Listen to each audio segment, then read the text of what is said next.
starting with the social media app TikTok. TikTok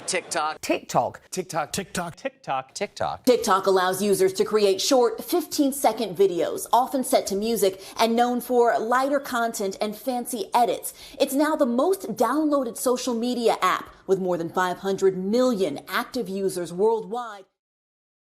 As TikTok has gained more and more users over the years, the platform is diversified, transforming its content from lighthearted dancing to social commentary.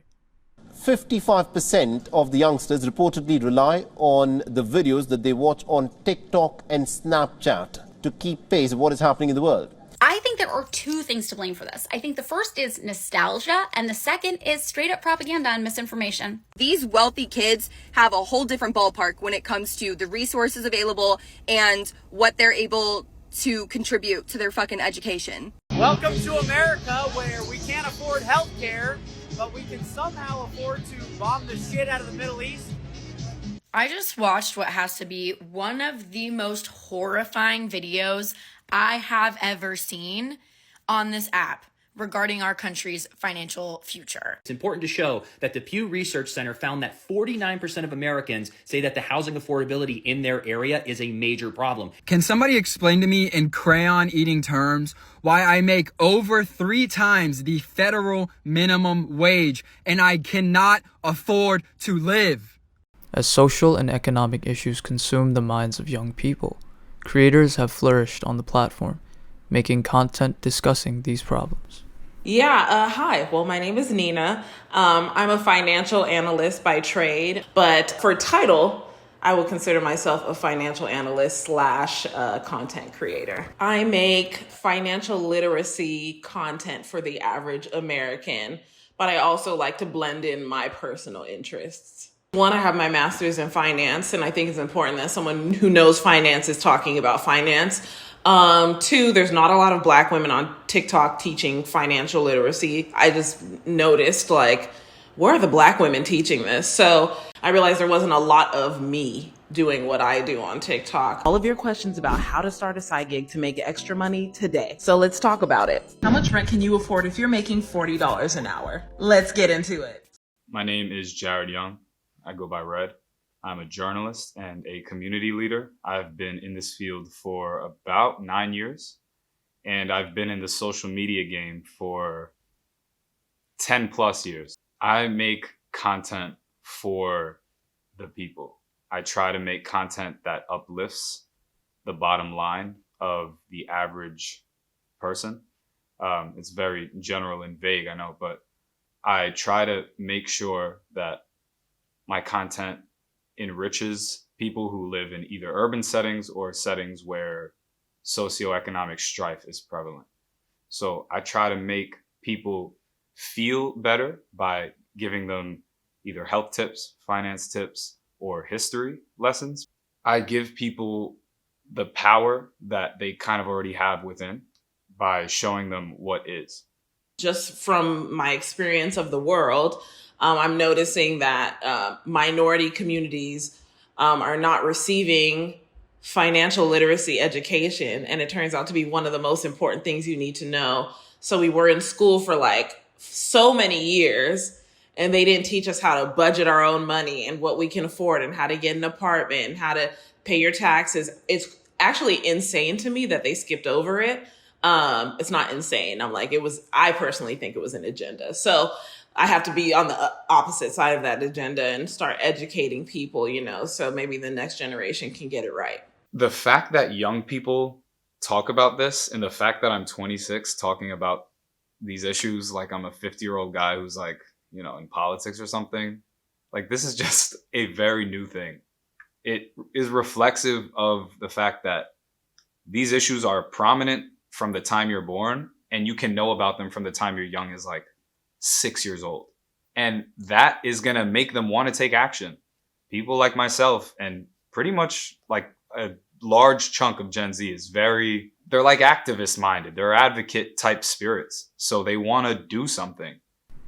While financial and economic literacy, self-help books, articles, and more have always been around, the functionalities of social media, and TikTok in particular, have now allowed for cheap and easy dissemination of this content, making social media a crucial source of information for many marginalized communities.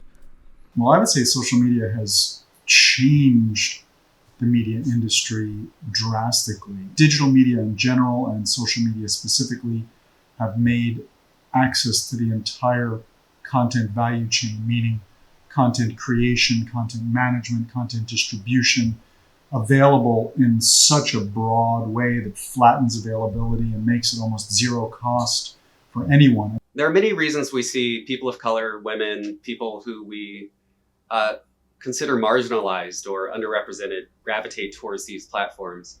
One of the reasons is price. A cable subscription might cost you $80 a month. To get on TikTok and watch ads all day is free. So that is one of the big barriers that has been reduced when it comes to social media. You could get an idea if you look at the data about broadband in the home. If you look at access to the internet, where America is usually seen around 90%, 95% having access to the internet.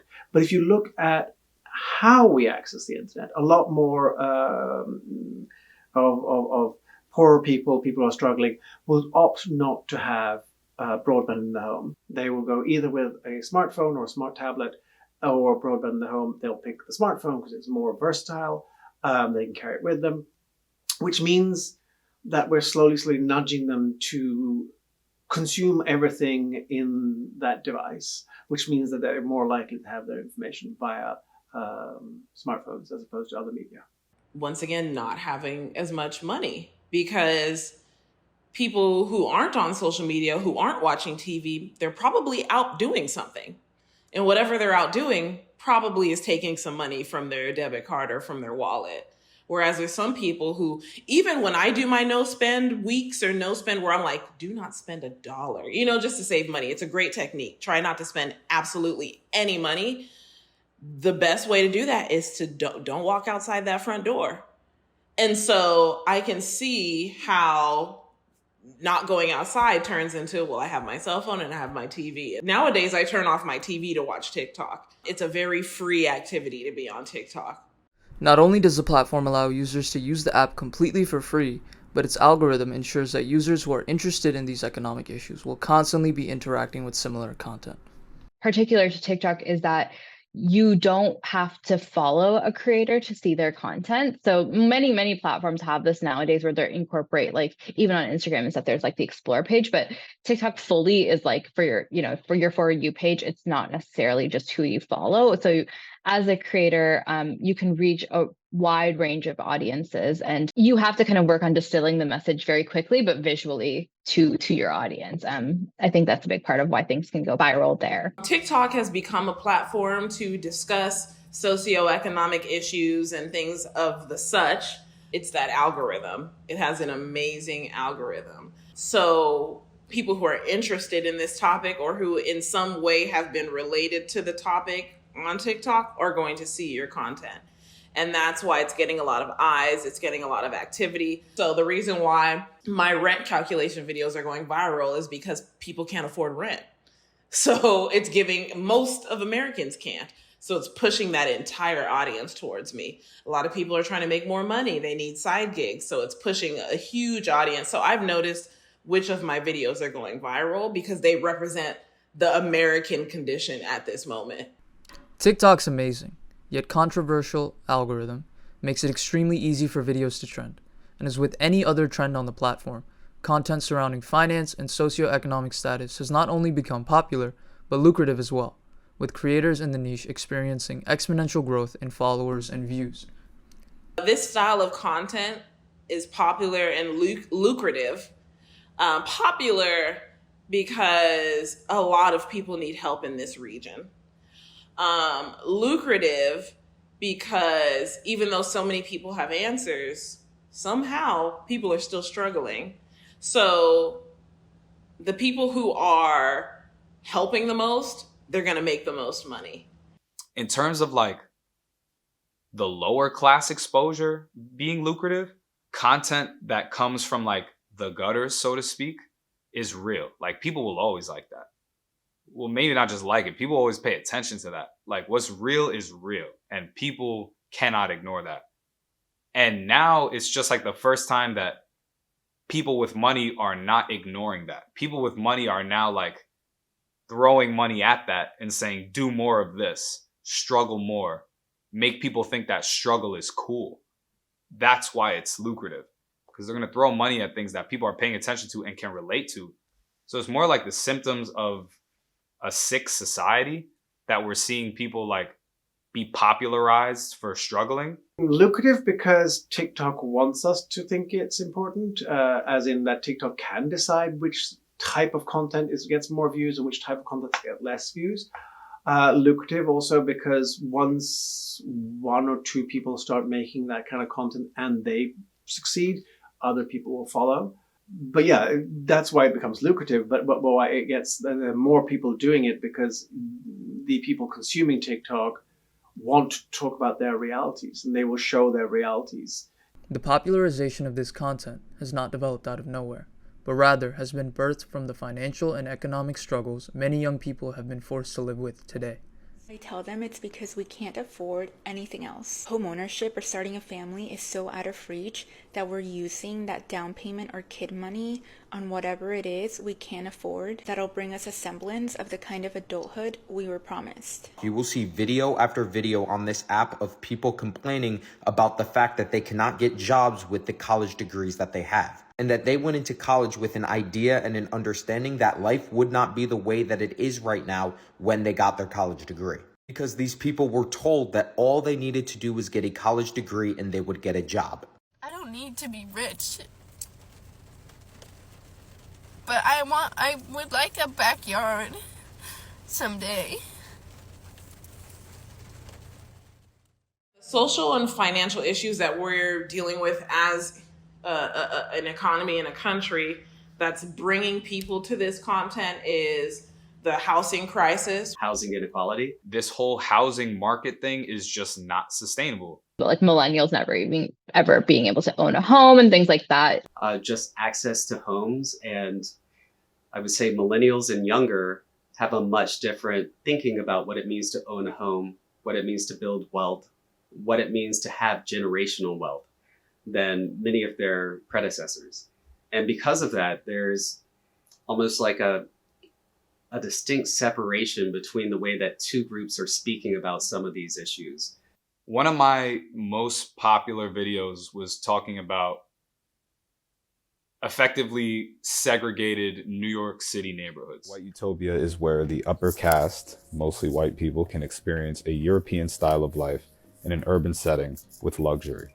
This is the kind of place where white people don't have to deal with the visuals of poverty or the disturbance of the ways of life of black people. In other words, it's fucking fairy tale shit. And how if you cross the boundary from like right where we're at, Lincoln Center, a block west, there's a huge project complex like 1 block away. And it's like, that's the most obvious form of segregation. That generates a lot of outrage because people may have felt this or visibly seen something like this before, but never put like the words to it. So when I do that, it kind of stokes a flame that was just waiting to happen. So what we're talking about here for me is the sort of the increasing differences between the wealthy and non-wealthy in society, the increasing difference between the haves and the have-nots. I think in part we see a change in the way in which we have organized society. We see a rise in the ultra wealthy, the people who can afford such things that are like beyond us. And we were always prepared to accept a few of these people, as long as there was a large group of people who were doing fine. Now, the middle class, the ones who were doing fine, okay, even well, has slowly been shrinking. So what we have is a growing difference between those who have a lot and they have a lot, and those who have nothing and they have nothing. And the people who are struggling the most are in the middle there, and they're becoming a smaller and smaller group. So I think our interest in watching this is tied to our political interest in that we kind of think this is a bad thing.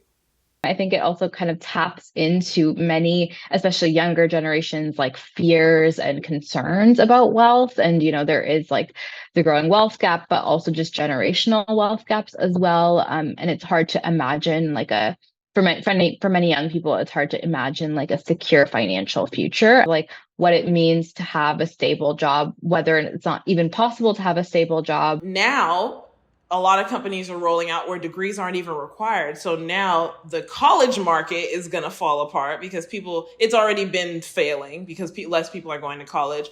So it's just like a domino effect of things. The federal minimum wage is $7.25. It hasn't gone up in years. And in the majority of the country, you cannot live on that. You definitely can never buy a house on that. So how are people supposed to make it if that is their starting point, their option of getting out there in life? How do you build generational wealth when you don't have the ability to just pay your month-to-month bills? I think that a lot of people struggle with these questions, and where they want to turn is to voices like them who have experienced it and who sound like them.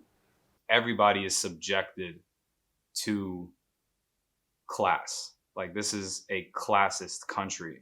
Knowledge is power.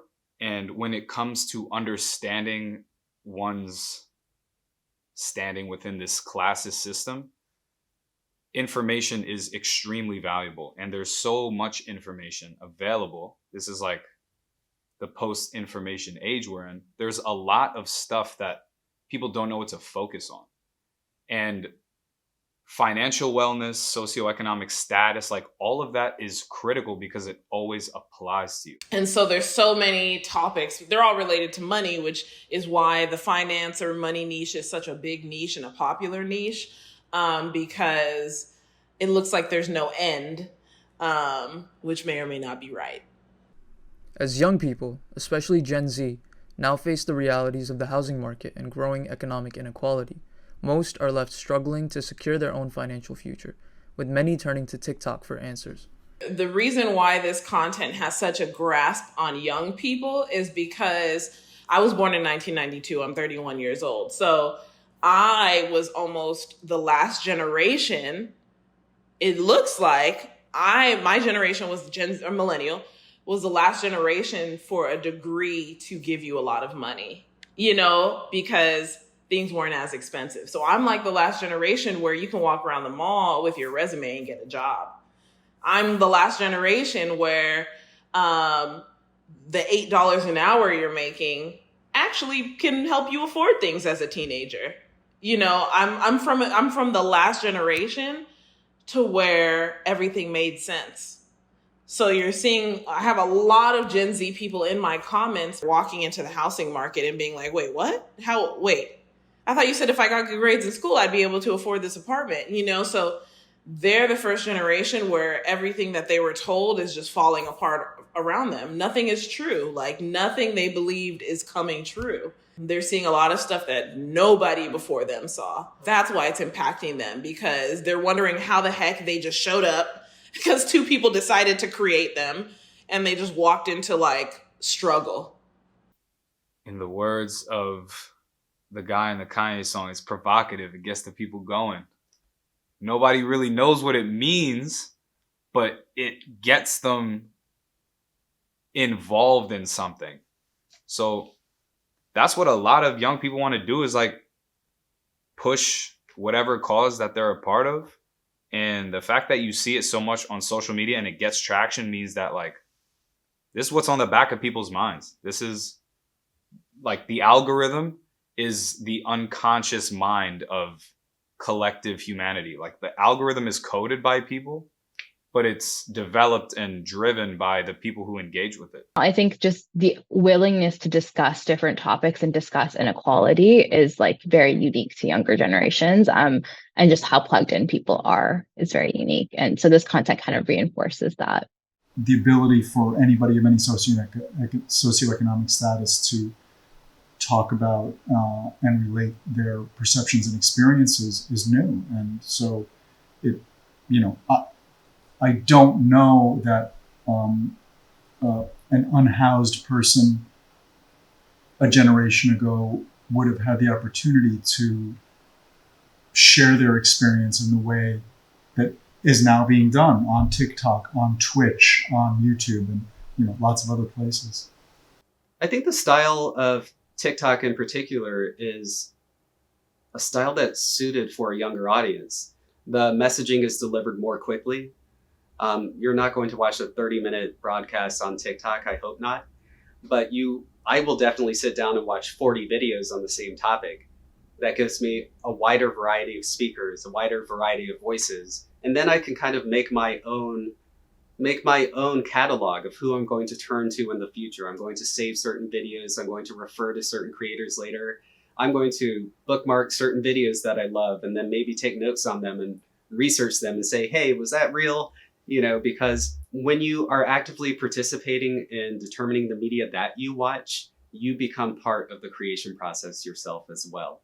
So I think these videos are tailored to get more people involved in that holistic process of a discussion, as opposed to just audience receiving information.